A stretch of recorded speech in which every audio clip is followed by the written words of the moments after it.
Hello, it was a beautiful sunny morning and I thought I'm going to get to record outside again at long last. And then the weather went. It just went. It's currently raining, so I'm inside where it's not currently raining.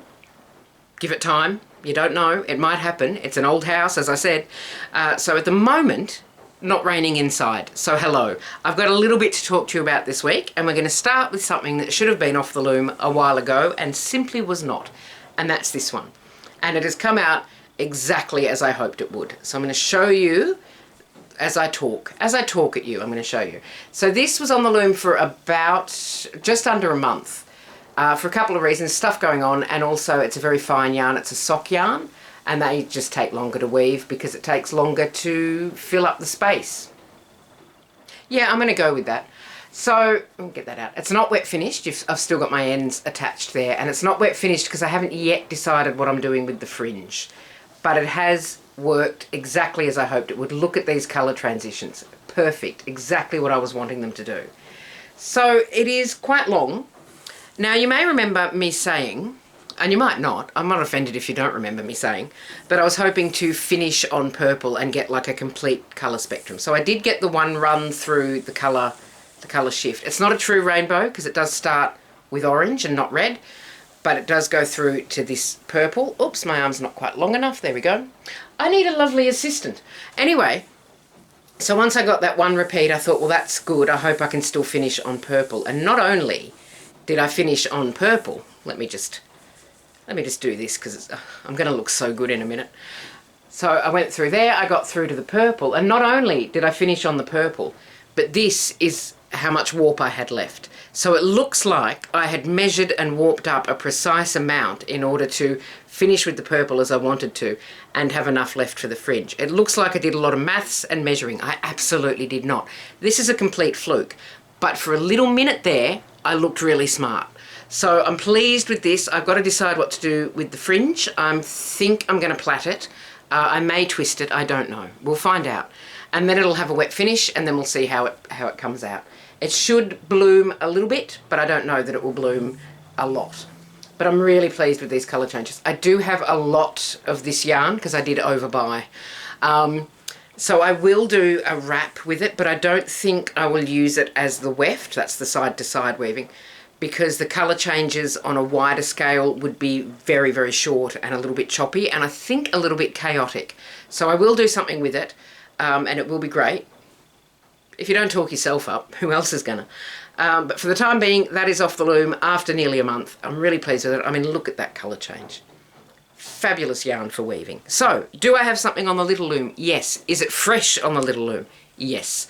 As is tradition, it's very fresh. It was warped up last night and I started weaving it this afternoon. So I've got a little bit on it, and I'm going to pick this up and I'm going to think about how I'm going to do that. I'm just going to go for it. There we go. Put that back in place. So very fresh on the loom. There's my hem stitching, and I've done an appalling job wrapping this piece of paper. So you wrap the front beam because you have knots. When you attach your yarn to the front beam of your loom, you do that with knots. It doesn't depend on which way you do it. Whichever way you attach the yarn, whether you're lashing on or tying on, that's two different techniques, you will have knots. And you need to cover those knots. Otherwise, when you start rolling your weaving forward and wrapping around the front beam, those knots can poke through your weaving and distort the thread. So, normally I'm much tidier than this. This has gone slightly wrong, but not wrong enough for me to wind back and rewrap it. It's fine. It'll be fine. We can carry on. It's good. So this yarn is quite chunky.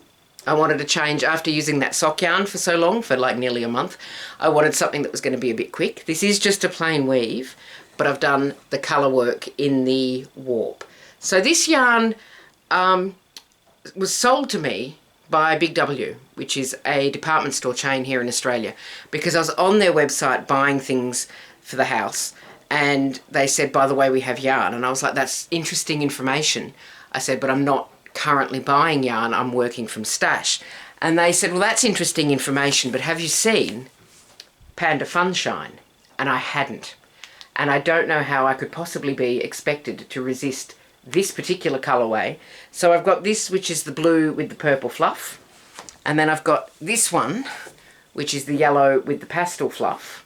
They do other colourways, but I thought these two might work well together. And so far they are. So I'll give you another look at that. It's going to be quite a quick weave because it is chunky. I'm using my new 5 dent heddle. So it's made for chunkier yarns, bigger holes, bigger slots, basically. And it's very soft. It's very nice to handle. And hopefully that will be off the loom for next week. And it might even be wet finished for next week because this is not going to take nearly as long as that other one. Then again, it might, because sometimes I just don't get round to doing any weaving. So that's it for the weaving. The big loom's still out of play while I finish my sewing. Now I just need to, there we go, smooth. I'm just going to put that down there. So other than that, I have been sewing, hello, I'll come up and talk to you rather than, hi. Other than that, I have been sewing some Moors bags. That's not one of them. I've been sewing some more Moors bags. So I've got a few of those as examples. This is one of the long handled ones. I am getting to, they're very slow at the moment. That's a long handled one. So that's from some donated fabric, and that's going to the friend who wanted long-handled bags. And this was a doona cover. I think I showed you one like this last time. This is that sort of blue tropical flowers. And this is a really cool fabric, and I like this fabric, and I may end up keeping one of these for myself. This was from my aunt's stash. The shadows are terrible. There we go. If I stand really awkwardly, you can see it a bit better. It's kind of like... it's almost like a little block print. I don't know that it is, but it kind of almost is. I'm talking about it without actually showing it to you, so I'll show you that. There we go. And I really liked this fabric, and I was going to make trousers out of it. And there was another batch that I was going to make trousers out of that I didn't have enough. I didn't have enough of this either. And I could have patchworked them together and had enough to make trousers, but they didn't match. And I am all about matching. That is not true. But the weights were too different for me to be comfortable doing that, because trousers, if you've got different weight fabrics, it's terrible, it's unpleasant. So anyway, that's a few of the Moors bags that I've made. That's another one of the long handled ones, and they will be going to my friend. Now, last but not least, I think it's last, yes, I have the cross stitch, which I have been working on. So the last time I spoke to you, the cross stitch looked like this, and now I'll give you a minute to look at that and enjoy it and take it in. And now it looks like this. Quite a lot of progress on that. I'm having a really nice time with this stitch. So I've got, this is toucans. I'll show you what the actual, I think I've got the cover. I have. I'm so organised. So that's what it will eventually look like. So it's 2 toucans, which is harder to say than you'd think. 2 toucans sitting in a tree. And that's the back. You're not seeing the back. So I've got most of one toucan there. I'm starting the other one. I've got the beak of one there. And I'm really having a good time with this. There's a few reasons why I'm having such a nice time with it. First of all, these colours are spectacular. I love all of the colours in this. The blues and the yellows, I'm naming colours now.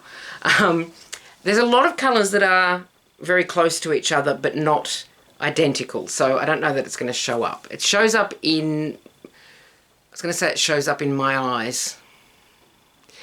It shows up. It shows up in reality. I don't know that it's going to show up on screen is what I'm saying. But these two yellows are a little bit different. They'd probably show up better if they were in the light. There we go. The other thing I'm enjoying about this is that there aren't any little patches where you're only using like that much of thread. All of these colour patches, all of these colour blocks are using a whole thing of thread. So I'm not ending up keeping little bits like that big. Because when you buy a kit, you don't know for sure. Like, I'm never fully confident that they've given me enough thread. So when I have to snip a thread and there's still like that much left, I go, well, I shall carefully keep that in case I need it to do the last 6 stitches. I'm sure, because this is a well-known brand, this is Heritage. I get it confused with Heirloom Yarns. This is Heritage Crafts, and I've done a few of their kits before, and there is always enough thread. So I should be comfortable and confident that there will be, but I never am. But all of these sections are nice big sections where you thread your needle, you do a big bit of colour, and I'm really enjoying that. So this is coming along quite well. You can see my Q-snap. The Q-snap's new in my life, and it's changed my life. I'm so happy with it. I'm so happy I have a Q-snap. I actually have 2 in 2 different sizes because I'm fancy now. But that is how that is looking, and I'm, as I said, having a lovely time with it. And that is all I have for you this week. So thank you very much for watching. Hopefully next week I will have that rainbowy thing, not quite a rainbow, but nearly a rainbow. I'll have that wet finished. I'm not going to promise that because I feel like the fringe is going to take a little while to do, and I have got stuff going on. the big chunky weave will hopefully be off the loom, and hopefully it will be off the loom because I've already picked the yarn for the next one. And I am this time working from stash for real. I'm not buying yarn and then putting it in my stash and then saying, look, I'm working from stash. I am actually working from stash. And I'm doing that with my arm because my general stash area is over there. You're not allowed to see it. It is a mess. You take care of yourself. Have a lovely rest of your week. Thank you so much for watching, and I will see you next time. Bye for now.